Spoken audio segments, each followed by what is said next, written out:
Hello friends, આજે આપણે ટિફિનમાં આપી શકાય તેવું એકદમ ટેસ્ટી ગાજર અને વાલોરનું શાક બનાવીશું. જેના માટે એક બાઉલ ગાજરના ટુકડા અને એક બાઉલ વાલોર સુધારીને લઈ લીધી છે. હવે ખાંડણીમાં 1 મોટી ચમચી લસણની કળીઓ, 1 ચમચી મીઠું, 1 ચમચી ધાણા જીરું અને 1 ચમચી લાલ મરચું પાવડર નાખી અને એને ખાંડી લઈશું.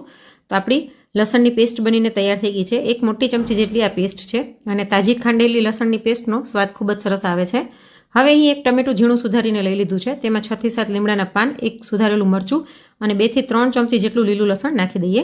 અને હવે શાક વઘારવા માટે કડાઈની અંદર 3 ટેબલસ્પૂન જેટલું તેલ લઈ લઈશું. તેમાં અડધી ચમચી રાઈ, અડધી ચમચી જીરું, 5 ચમચી હિંગ, 5 ચમચી હળદર નાખી ગેસની ફ્લેમ સ્લો કરીને ખાંડેલી પેસ્ટ નાખીને થોડીક વાર માટે સાંતળી લઈશું. ત્યારબાદ લીલું લસણ અને ટમેટા નાખી તેને પણ થોડીક વાર માટે સાંતળી લઈશું, જેથી લસણની કચાશ દૂર થઈ જાય. હવે ગેસની ફ્લેમ સ્લો રાખીને આપણે ગાજર અને વાલોર એડ કરી દઈએ અને આને બરાબર મિક્સ કરી લઈશું. અને એકદમ સ્લો ફ્લેમ પર આને ઢાંકીને 7 થી 8 મિનિટ થવા દઈશું.